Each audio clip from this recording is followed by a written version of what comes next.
몇 년 전 앨런 머스크는 로스앤젤레스에서 교통 정체 때문에 예정됐던 회의 시간보다 1시간 늦게 나타났다. 회의 지각에서 시작된 교통수단에 대한 고민은 하이퍼루프를 생각해낸다. 하이퍼루프란 승객을 태운 자기부상 캡슐이 도시와 도시를 연결한 긴 튜브 속을 평균 시속 960km로 질주한다. 놀라운 사실은 다소 허무맹랑하게 보이는 앨런 머스크의 아이디어가 글로벌 기업들의 투자를 받으며 실행되고 있다는 점이다. 현재 미국 네바다주 사막에는 500m의 데브루프가 설치돼 있다. 만약 500m의 테스트가 성공하면 이 튜브는 3km까지 길어질 예정이다. 이번 테스트로 앨런 머스크의 공상이 현실이 된다면 세상은 어떤 변화를 맞이할까?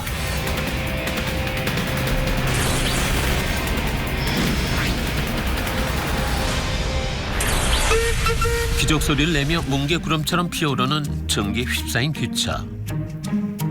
우리의 추억 속에 있는 전기 기관차를 만든 사람은 바로 철도의 아버지라 불리는 영국의 조지 스티븐슨이다. 가난한 탄광촌에서 광부의 아들로 자란 스티븐슨은 기관사가 되겠다는 꿈을 갖고 연구에 몰두한다. 그리고 마침내 1814년 세계 최초로 전기 기관차 블리워호를 제작해 킬링워스 마차 철도에서 시범을 보였다. 당시 블리워호는 시속 6.4km의 속도로 30톤의 석탄을 실은 화차를 끌고 언덕을 올라가는 데 성공했고, 이후 마차 대신 사용됐지만 목재나 주철을 사용한 선로가 기관차의 무게를 못 견디자 레일까지 발명한다. 1830년에는 리버풀과 맨체스터 간의 노선을 부설하고 시속 46km의 로켓호를 정식 개통시켰다. 기관차를 이용한 승객과 화물 수송의 시대를 연 스티븐슨의 업적은 18세기 영국의 산업혁명에도 중대한 영향을 미쳤다. 1870년대 펜실베니아 철도 회사는 필라델피아 시간을 기준으로 열차를 운행하고 자신이 운행하는 노선의 역들에게 자사의 기준 시간에 따른 시간표를 배포했다. 반면 뉴욕 센트럴 레일웨이는 그랜드 센트럴역의 밴더빌트 시간을 기준으로 열차를 운행했다. 두 회사는 가까운 지역에서 열차를 운행했지만 정작 열차 시간은 공유하지 않았다. 그 결과 미국의 철도망이 확장될수록 여행자들의 혼란은 더욱 심해졌다.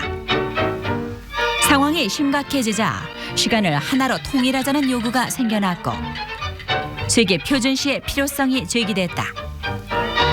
1884년 10월 1일 세계 표준시 채택을 위한 국제회의가 미국 워싱턴에서 열렸다. 당시 세계 선박의 72%가 지도와 시계 표준으로 사용하고 있던 영국의 그리니치 자오선을 기준으로 정하자는 데 의견을 모았다. 그러나 파리 자오선을 가지고 있던 프랑스가 거세게 반발했다. 참가국들의 표결 끝에 영국의 그리니치 기준의 본초 자오선이 확정된다. 이로써 하나의 시간 속에 인류가 살아가게 됐다. 과거 철도 회사의 소유였던 시간이 결국 열차로 인해 세계의 표준 시간이 만들어진 셈이다. 산업혁명을 넘어 인류의 새로운 세계관을 만든 열차. 그 비밀은 여기서 끝이 아니다.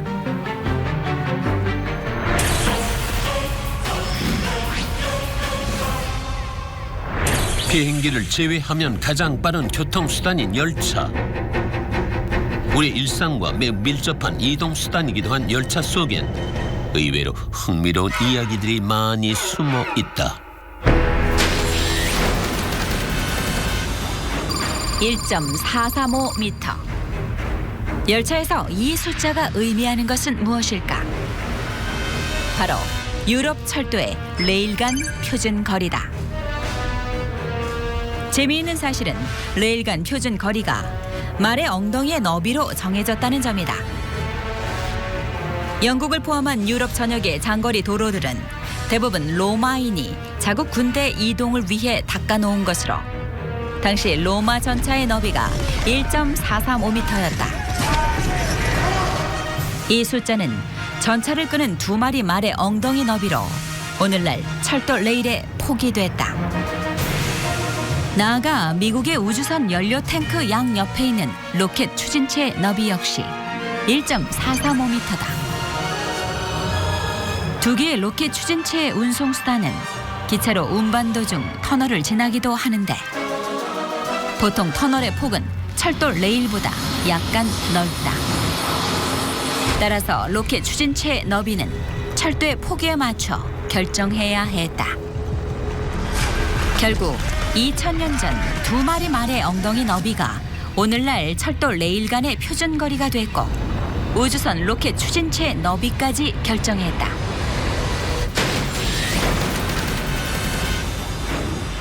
열차가 올라갈 수 있는 급경사의 각도는 얼마나 될까? 30도? 40도? 아니다. 열차가 오를 수 있는 최대 경사는 4도다. 열차가 레일을 따라 움직이는 것은 마찰이라는 접착력 덕분이다. 하지만 경사가 급해질수록 접착력이 약해져 열차가 통제력을 잃고 뒤로 미끄러진다. 평소 열차가 오르막길이나 내리막길을 달리는 모습을 볼 수 없었던 이유가 바로 여기에 있다.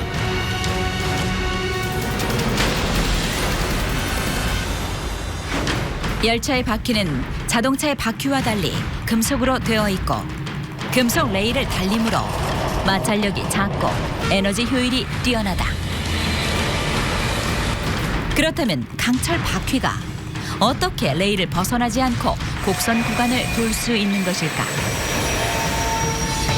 차륜을 붙인 차량이 커브의 레일에 들어서면 차량에는 커브의 바깥쪽으로 가려고 하는 원심력이 작용한다.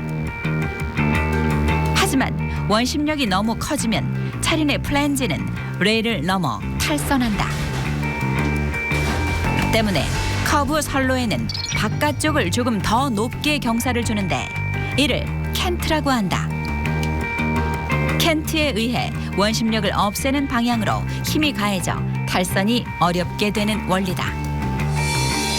또 두 개의 레일 폭은 궤관이라고 불리는 일정 거리가 있는데 커브에서는 차륜이 통과하기 쉽게 궤관보다 폭이 조금 넓어진다.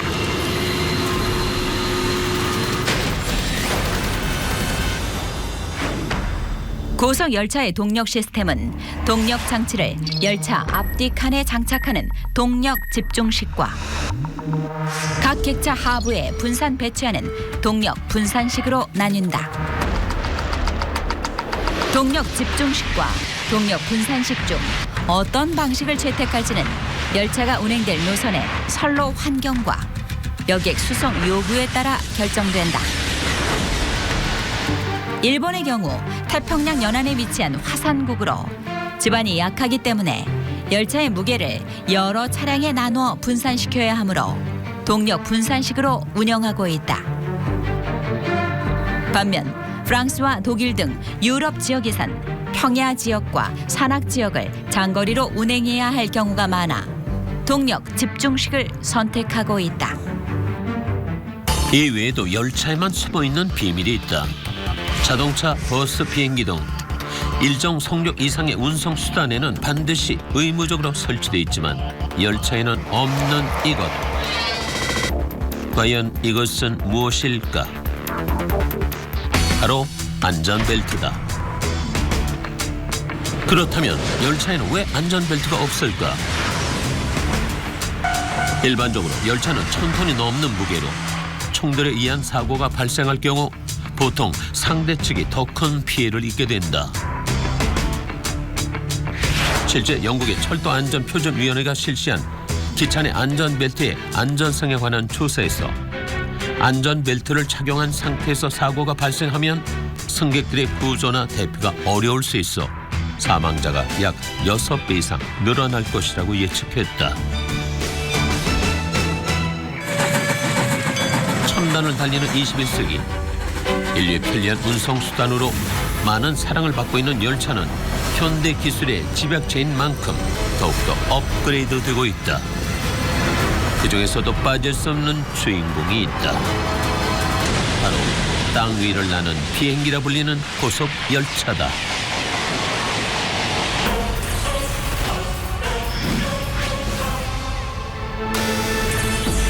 설계 제작 기간 48개월, 시운전 기간 최소 16개월, 제작 일정만 60개월 이상이 넘는 고속 열차. 세계를 대표하는 고속 열차 중 빠지지 않는 주인공이 있다. 바로 일본의 신칸센과 프랑스의 테제베다. 세계 최초의 고속 철도는 1964년 개통된 일본의 신칸센이다. 신칸센은 당시 도쿄에서 열린 국제 스포츠 대회 개막과 함께 운행을 시작했다. 515.4km에 달하는 구간인 도쿄 오사카를 시속 270km로 주파하며 화제를 모았다. 다른 유럽 국가에 비해 철도 건설이 늦게 시작된 프랑스는 일본 신칸센의 등장에 큰 자극을 받아 본격적으로 고속열차를 개발하기로 한다. 프랑스어로 매우 빠른 열차를 뜻하는 테제베가 바로 그것이다.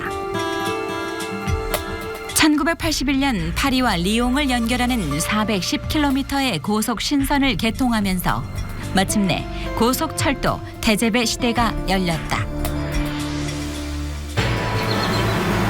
일본이 자랑하는 고속 열차로 일본의 과학기술을 상징하는 신칸센은 시리즈별로 디자인과 설계 방식이 조금씩 다르다. 그중에서도 1996년에 나온 신칸센 500 시리즈는 가장 빠른 속도와 더불어 독특한 디자인으로 많은 사랑을 받고 있다. 대부분의 고속 열차의 앞머리가 유선형을 띠고 있는데 반해 신칸센 500 시리즈는 마치 새의 부리처럼 길쭉하게 튀어나와 있는데 여기엔 특별한 이유가 있었다. 초기 신칸센 모델들은 운행 자체가 불가능할 정도의 소음이 발생했다. 특히 열차가 터널에 들어갔다 나오면서 발생하는 엄청난 굉음은 터널 주변에 사는 주민들의 불만을 샀고 문제 해결을 위해 구심하던 엔지니어들은 수많은 견본을 검토하던 중 물총새로부터 영감을 얻게 된다. 물총새의 사냥 비법은 바로 길쭉한 부리와 날렵한 머리에 있었다. 물총새는 물고기를 사냥할 때 부리와 머리, 몸을 탄환 모양으로 만들어 공기 저항을 줄이고 수면에 진입할 때 파동을 최소화한다. 여기에서 힌트를 얻은 엔지니어들은 물총새의 부리와 머리 모양을 바탕으로 열차의 앞머리를 디자인했다. 그 결과 신칸센으로 인해 발생하는 공기압이 30% 줄어 소음을 해결했을 뿐만 아니라 속도는 10%가 증가했고 에너지 소비량은 15% 감소했다. 프랑스의 테제베는 프랑스 전역을 촘촘하게 연결하고 있으며 현재 이용객은 연간 1억 500만 명으로 프랑스의 대표 이동수단이다. 나아가 프랑스 주변의 유럽 국가들인 벨기에, 룩셈부르크, 독일, 이탈리아, 스페인으로 발착이 원활하고 스위스와 연결하는 테제베 리리아 노선도 따로 마련되어 있다. 한 가지 흥미로운 사실은 현재 국내 KTX가 차용한 열차가 바로 테제베라는 점이다. 1990년대 초 우리나라는 경부 고속철도 차량 입찰 제안서를 받는다. 당시 유력한 후보자는 프랑스의 테제베와 일본의 신칸센이었다. 치열한 경합 끝에 국내는 테제베를 도입하는데 여긴 몇 가지 이유가 있다. 현재 경부 고속철도와 호남 고속철도는 기존의 선로와 병행을 하며 운행하고 있다. 하지만 신칸센은 100% 새로운 선로로만 운행하기에 고속 전철 전용선을 따로 건설해야 하는 문제가 있었다. 또 테제베의 경우 일반 열차 플랫폼을 쓸 수 있지만 신칸센은 출입문이 지하철의 높이와 같아 플랫폼을 다시 지어야 하는 번거로움이 있었다. 마지막으로 태제배는 동력 집중 방식으로 유지 보수 비용이 적게 들지만 신칸센은 동력 분산 방식으로 경제적인 면에서도 떨어지기 때문에 국내 KTX는 태제배를 도입해 만들었다.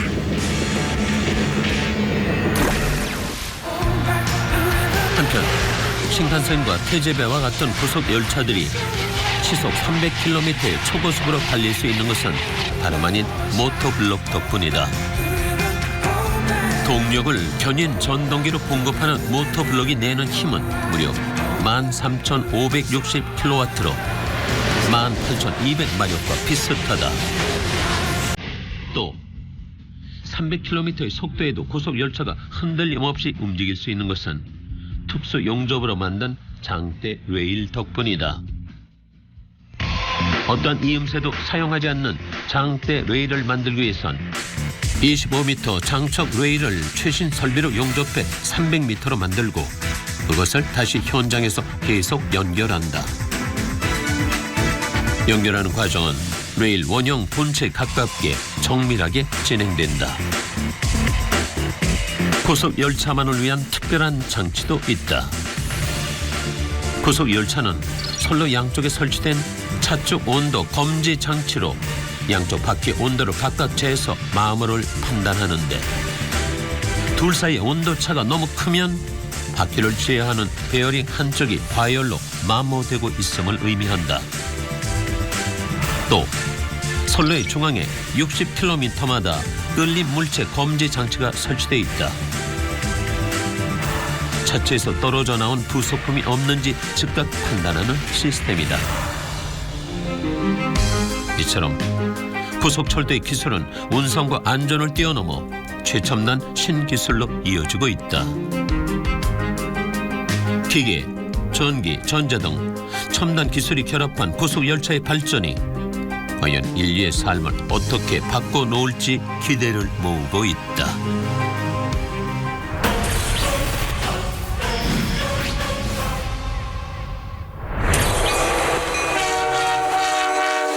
레일 위에서 만들어내는 열차 특유의 소리는 다른 어떤 교통수단도 만들어내지 못하는 특유의 낭만을 선사한다. 여행지로 이동하기 위한 수단이 아니라 열차 안에 머무르는 시간 그 자체가 목적이 되는 열차 여행이야말로 세상에서 가장 특별한 여행이 된다. 사람들이 좋아하는 여행지인 유럽은 각 나라가 국경을 맞대고 모여 있는 데다 파리, 로마, 마드리드 등 유럽의 유명 도시는 물론 목가적인 풍경을 보여주는 소도시까지 촘촘하고 광범위한 철도 네트워크로 연결돼 있다. 특히 유럽의 수많은 철도 구간 중엔 아름다운 대자연의 모습을 감상할 수 있는 코스가 많다. 그 중에서도 산세가 험준해 일명 악마의 산이라 불리는 스위스의 필라투스 산. 정상으로 올라가는 산악 열차는 대자연의 풍경뿐 아니라 열차에 탑승한 동안 아찔한 스릴마저 안겨준다. 세계에서 가장 가파른 48도의 경사를 올라가는 필라투스 산악 열차는 일반 열차와 달리 톱니바퀴를 이용해 올라간다. 초지와 숲, 암벽 계곡을 달리다 보면 어느새 필라투스 정상에 다다른다. 걸어서 최소 7시간이 걸리는 이 구간을 산악 열차로는 30분이면 갈 수 있다. 열차라는 이름으로 새로운 기록에 도전한 주인공들도 있다.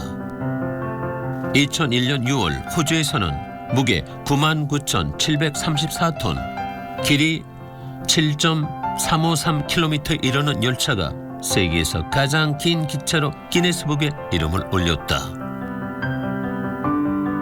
반면 세계에서 가장 긴 철도도 있다. 바로 러시아 모스크바와 블라디보스토크로 있는 시베리아 횡단철도가 그것이다. 동유럽, 동아시아를 잇는 이 철도의 총 길이는 약 9,288km. 지구 둘레의 4분의 1에 가까운 거리다. 끝에서 끝까지 가려면 약 157시간 7박 8일이 걸린다. 달리는 열차를 타고 며칠 밤을 보내는 일은 그 자체로 설레는 일이다. 그런데 만약 5성급 이상의 호텔에서나 누릴 수 있는 서비스를 열차 안에서 누릴 수 있다면 어떨까? 여기 모든 것이 완벽한 초호화 럭셔리 기차 여행을 위해 마련된 열차들이 있다. 1923년 첫 전기를 뿜은 후 약 100년 이상을 움직이는 5성 호텔로 불리며 전 세계 부호들과 명사들을 실어 날랐던 블루 트레인은 남아프리카 공화국 프리토리아 역에서 출발해 27시간을 달려 케이프타운까지 운행한다. 내부는 고풍스러운 빅토리아풍 객실을 비롯해 특급 호텔 수준의 식사, 무엇보다 승객 74명에 승무원은 28명으로 승객 2.6명당 1명꼴로 서비스 직원이 따라붙는다. 1600km를 달리는 긴 여정 동안 차창 밖으로 자연 다큐멘터리를 감상하며 이 모든 것을 즐길 수 있다. 초호화 열차라면 일본의 트레인 스위트 시키시마도 빠질 수 없다. 이 열차는 맨 앞과 뒤의 객차를 전망차로 만들어 승객들이 편안하게 앉아 바깥 풍경을 감상할 수 있도록 했다. 또 라운지 열차에는 바 카운터가 설치돼 피아노 연주를 들으며 칵테일도 마실 수 있으며 2층짜리 최고급 칸은 전통 욕조에서 목욕도 가능하다. 오직 34명만이 탑승할 수 있으며 3박 4일 일정의 가격은 특급 호텔 스위트룸 가격과 비슷한 960만 원 수준이다.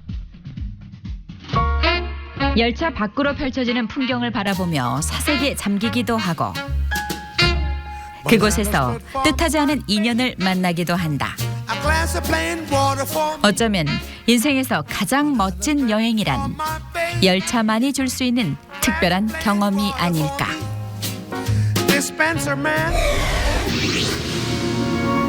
영화 속 주인공들은 캡슐을 타고 지구 중심부를 통과하는 터널을 이용해 17분 만에 오스트레일리아에서 영국으로 이동한다. 과거 영화 속에서나 나온 장면이 현실이 되고 있다. 공상을 현실로 만들기 좋아하는 앨런 머스크. 그의 겁없는 도전이 시공간을 초월한 열차의 끝판왕 탄생을 예고하고 있다. 이제 곧 현실이 공상을 이기는 시대가 오지 않을까. 열차를 타고 말이다.